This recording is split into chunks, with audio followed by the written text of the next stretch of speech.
के माननीय मुख्यमंत्री जी पिछले 20 वर्षों में जो बिहार का बागडोर संभाले हुए थे, अब पूरी तरह से थक चुके हैं, हार चुके हैं, निराश हो चुके हैं।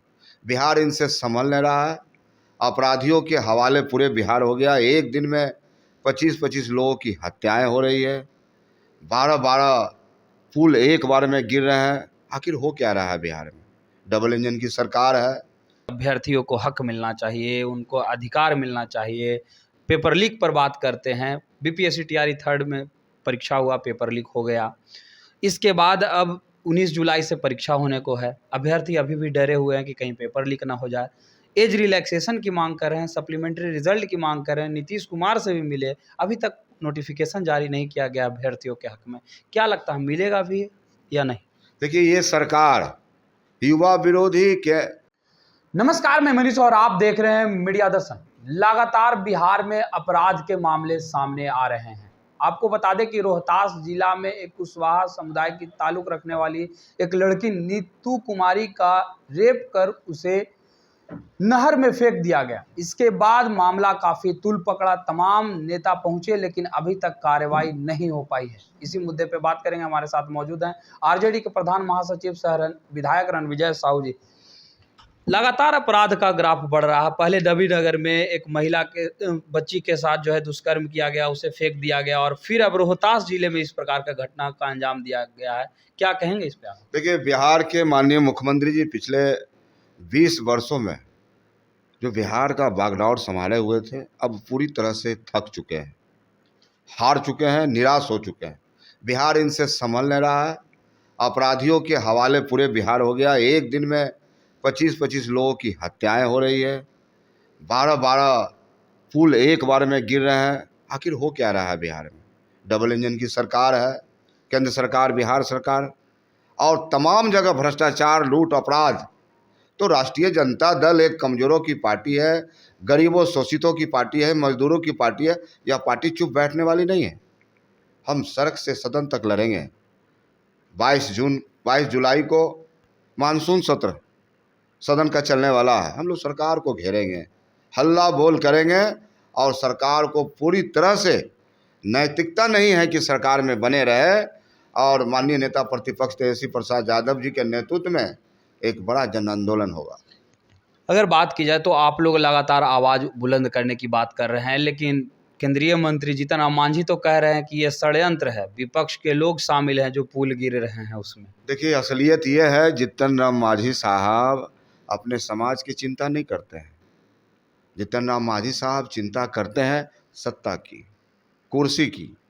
आज जिस प्रकार से भारतीय जनता पार्टी में तमाम लोग हैं, आरएसएस प्रमुख हैं, कहते हैं आरक्षण की समीक्षा होगी, आरक्षण मैं ख़त्म कर दूंगा। पूरे देश को निजीकरण की ओर धकेला जा रहा है।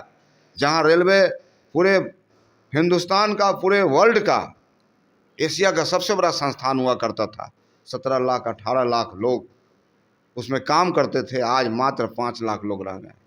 आखिर देश को कहाँ ले जाना चाहते हैं?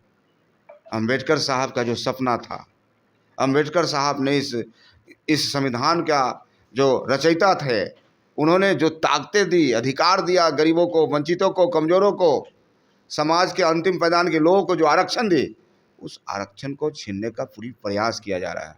बिहार की आवाम आने वाला 2025 में निश्चित तौर पे जीतन राम मांझी साहब हो या चिराग पासवान हो, उनके समाज के लोग इसको आईना दिखाने का काम करेंगे। पहले चिराग पासवान नीतीश कुमार का लगातार विरोध कर रहे थे, अब कह रहे हैं कि उन्हीं के नेतृत्व में हम 2025 विधानसभा का चुनाव लड़ेंगे और 100% स्ट्राइक रेट के साथ जीत हासिल करेंगे। आरजेडी का पत्ता पूरी तरह से साफ हो जाएगा। देखिए, इन नेताओं के बात पर बिहार के जनता को कोई भरोसा नहीं।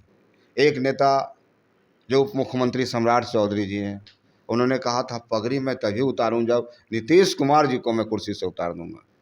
क्या विडम्बना है! नीतीश कुमार जी के बगल में जाके बैठ गए, उप मुख्यमंत्री हो गए। और चिराग पासवान जी, ये सब लोग सत्ता में बने रहने के लिए लगातार तेल मालिश कर रहे हैं। जनता ऐसे लोगों को 2025 में नकारेगी। आप लोग लगातार अभ्यर्थियों की बात करते हैं कि अभ्यर्थियों को हक मिलना चाहिए, उनको अधिकार मिलना चाहिए। पेपर लीक पर बात करते हैं। बीपीएससी टीआरई थर्ड में परीक्षा हुआ, पेपर लीक हो गया। इसके बाद अब 19 जुलाई से परीक्षा होने को है, अभ्यर्थी अभी भी डरे हुए हैं कि कहीं पेपर लीक ना हो जाए। एज रिलैक्सेशन की मांग कर रहे हैं, सप्लीमेंट्री रिजल्ट की मांग कर रहे हैं, नीतीश कुमार से भी मिले, अभी तक नोटिफिकेशन जारी नहीं किया गया अभ्यर्थियों के हक में। क्या लगता है, मिलेगा भी या नहीं? देखिए, ये सरकार युवा विरोधी केंद्र सरकार बैठी जो सरकार है, उन्होंने क्या कहा था कि 2 करोड़ नौजवानों छात्रों को मैं रोजगार देने का काम करूँगा। तो ये सरकार तो पूरी तरह से नौजवान, युवा, छात्र और किसान विरोधी है। दूसरी तरफ आप देखेंगे तो बिहार में एक ऐसा चेहरा है जिनका उम्र 34 साल है, माननीय तेजस्वी प्रसाद यादव, जिनके ऊपर नौजवानों ने, युवाओं ने भरोसा जताया है। आज उन्होंने कहा कि मेरी सरकार आएगी तो 10 लाख नौजवानों को रोज़गार देंगे। आज 17 महीना में 5 लाख से ज़्यादा तेजस्वी प्रसाद यादव ने गांधी मैदान, जो रैलियों के लिए जाना जाता था, वो अब रोज़गार के लिए, नियुक्तियों के लिए जाना जाता है। तो कहीं ना कहीं एक बड़ा फ़र्क है। बिहार के आवाम, बिहार के युवा, छात्र, नौजवान, किसान आने वाला समय में बिहार के बड़ा भविष्य तेजस्वी यादव के रूप में देख रही है। सदन में क्या अभ्यर्थियों का मामला आप लोग उठाइएगा? क्योंकि अगर बात की जाए तो 19 जुलाई से परीक्षा है, एज रिलैक्सेशन की मांग कर रहे हैं, सप्लीमेंट्री रिजल्ट की मांग कर रहे हैं, डोमिसाइल नीति लागू करने की मांग कर रहे थे। आप लोग भी जब सरकार में थे तो डोमिसाइल नीति जो है वो लागू करने की बात अभ्यर्थी कर रहे थे। लाठियां तो आप लोगों ने बरसवा दी, लेकिन डोमिसाइल नीति लागू नहीं किया। क्या इस बार सदन में उन लोग का आवाज़ बनिएगा आप लोग? देखिए, राष्ट्रीय जनता दल हमेशा से जो संघर्ष करते हैं, जो लड़ाई लड़ते हैं, उनके लड़ाई के साथ होती है। और आने वाला 22 जुलाई से निश्चित तौर पे जनहित में, जनता के मुद्दे पर सरकार को एक एक बिंदु पर हम लोग घेरने का काम करेंगे। तो ये थे हमारे साथ आरजेडी के प्रधान महासचिव सह विधायक रणविजय साहू, जिन्होंने तमाम बातें कही। फिलहाल इस खबर में इतना ही। देखते रहे मीडिया दर्शन। धन्यवाद।